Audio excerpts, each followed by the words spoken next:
After a two-day conclave, the first ever North American Pope, Leo XIV, has emerged as the leader of the Roman Catholic Church. Experts in constitutional law have affirmed that First Nations treaty rights would be respected if Alberta separated from Canada, but added that they have no veto power over the province's decision.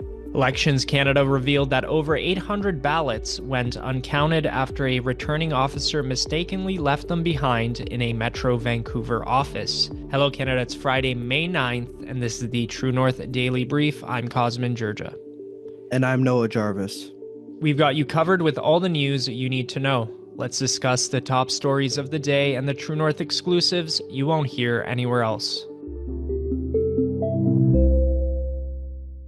In a historic occasion for the Catholic Church, Cardinal Robert Francis Prevost was named the next Bishop of Rome after cardinals of the Roman Catholic Church gathered for a two-day conclave. Cardinal Robert Prevost took the papal name of Leo XIV. He served as prefect of the Dicastery of Bishops and has become the first U.S. and North American pope in history. Prevost is 69 years old and was born in Chicago, Illinois, who also served as president of the Pontifical Commission for Latin America since 2023. The announcement of Pope Leo XIV was made from the Loggia of Blessings of St. Peter's Basilica by Cardinal Protodeacon Dominique Mamberti, who declared the Latin phrase, quote, "Habemus Papam," we have a pope. The conclave featured 133 cardinal electors and concluded swiftly with the College of Cardinals reaching the required two-thirds majority for a new Bishop of Rome. The decision was confirmed as white smoke billowed from the chimney above the Sistine Chapel in Vatican City on Thursday. Pope Leo XIV appeared through the window of St. Peter's Basilica to speak to the faithful public and deliver his first apostolic blessing. Pope Leo XIV is a member of the Order of St. Augustine. Pope Leo XIV will lead over 1.3 billion Catholics globally, including nearly 11 million Catholics in Canada, according to the 2021 census. Catholic pilgrims and onlookers gathered in St. Peter's Square, many of whom waited in anticipation and prayer since the conclave began. The quick election of the new pope follows two popes in a row who have been elected on the second day of the conclave, the previous pope being Pope Francis and Pope Benedict XVI. Pope Francis was pope for nearly 12 years and passed away on April 21st, 2025. So the last few popes have been elected in quick succession. We saw only a two-day conclave before a new pope was settled, and it truly is a momentous historical occasion with the first pope from North America and the United States ever being elected. But we also know that Pope Leo XIV does have ties to Latin America, where, as we all know, Pope Francis originated from as the first pope from that continent. But Noah, what else do we know about Pope Leo XIV by this point? Yeah, so as you said, Pope Leo XIV, formerly Robert Prevost, is an American who did a lot of work in Latin America, specifically in Peru. And it seems as if, like Francis, who also did a lot of work in that area of the world, Prevost is going to continue the legacy of Pope Francis. Pope Francis is really known for being a bit less of a traditionalist pope and more of a reforming type of pope. He decided to show more deference toward the LGBTQ community, inviting a group of transgender people to have lunch with him in the Vatican, and he also decided that same-sex relationships could be blessed so long it was not within a liturgical sense. And he also decided during his time as Pope that he would show greater deference, greater respect to those who are migrating, and to criticize right-wing populist leaders for their anti-migration policies. So it seems as if Robert Prevost, now Pope Leo XIV, will continue on with this legacy. And it was speculated that certain other candidates for Pope might be chosen who would take on a different direction with the papacy. For example, Peter Turkson, Ghanaian cardinal, who would have been the first black pope, was considered to be much more on the conservative side, especially with his views toward the LGBTQ community. And there was also a Canadian candidate for the papacy named Mark Huet, who was also considered to be more on the conservative side, although he did have some more modern beliefs. So I think this is going to be a day that many Catholics will remember for years. It is certainly one of the first selections of the Pope that I will remember. I think I kind of remember when Francis was chosen to be the next Pope, although I was a bit too young to understand the details and the inner workings of how that happened. But this is definitely a momentous day and occasion for Catholics worldwide. And I think that Catholics are going to be celebrating that a new pope has been chosen, and that this 1,000 years long tradition and institution remains to be as solid, as strong as it seems it has been ever before.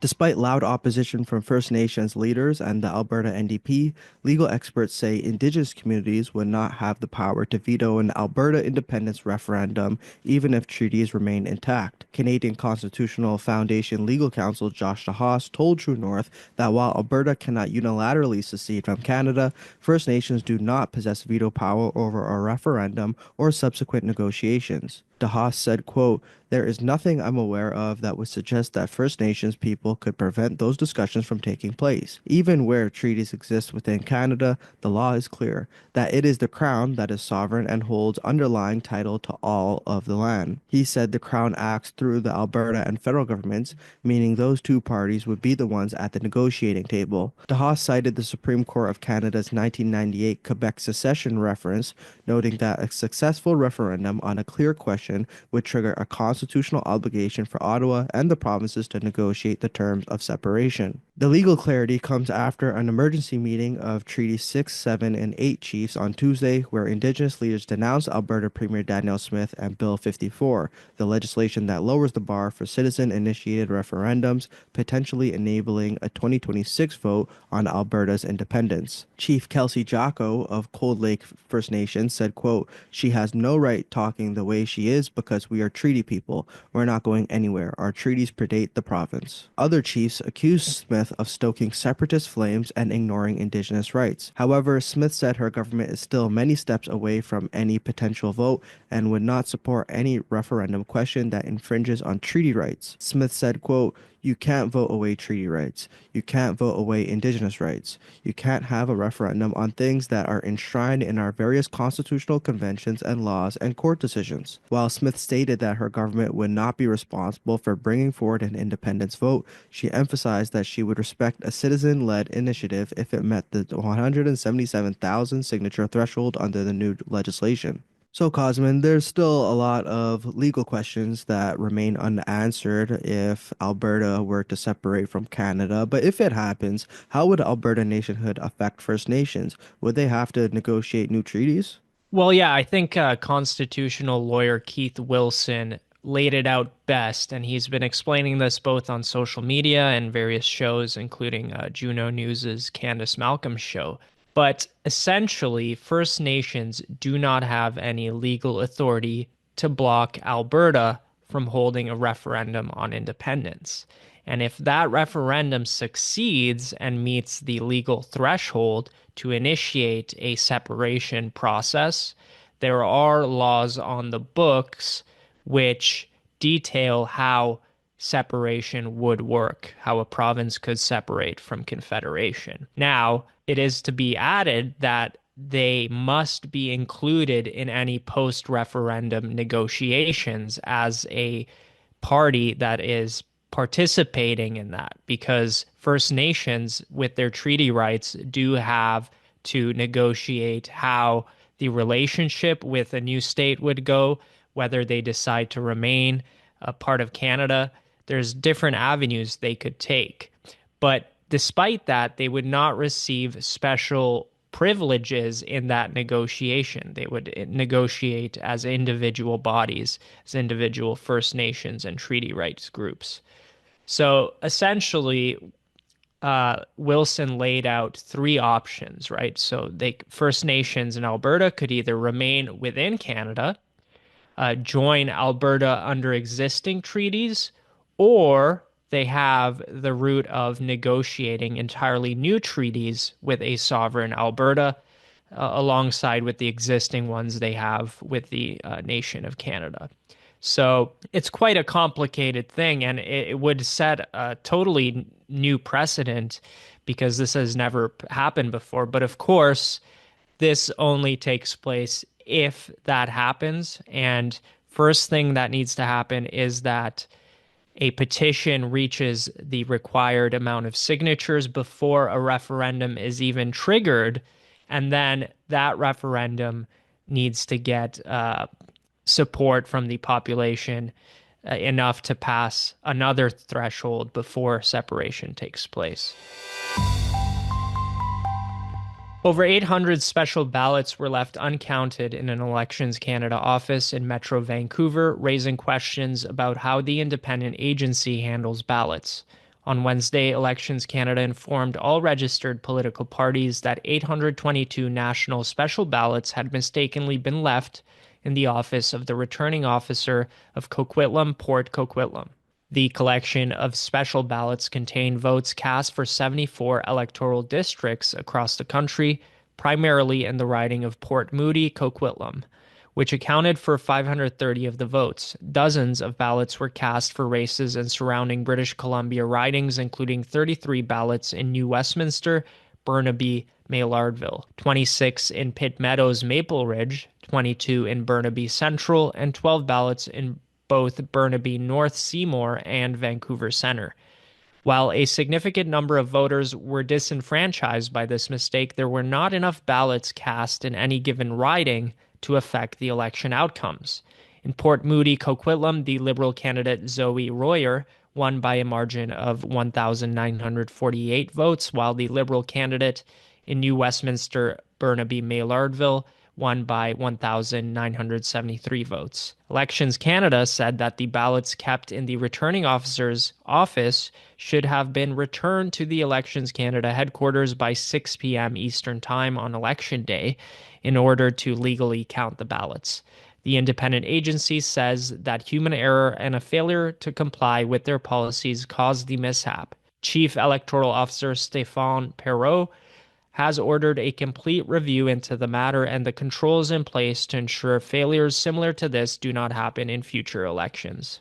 So, Noah, looking back, what other issues did Elections Canada encounter this last general election? So as you described, the Elections Canada office in Coquitlam, Port Coquitlam, definitely messed up in not delivering the special ballots to the Elections Canada headquarters. However, this is not the only mishap that Elections Canada had made in this election. For example, in the riding of Milton East, Halton Hills South, there was a riding in which the Conservative candidate Parm Gill was declared the winner after Election Day and in subsequent days after Election Day. However, after Elections Canada conducted their validation process, they realized that there were certain polling locations in which the polls gave wrong vote totals for the candidates. And after retallying all of the correct vote totals, they found that the Liberal candidate, Christina Tesser-Dirksen,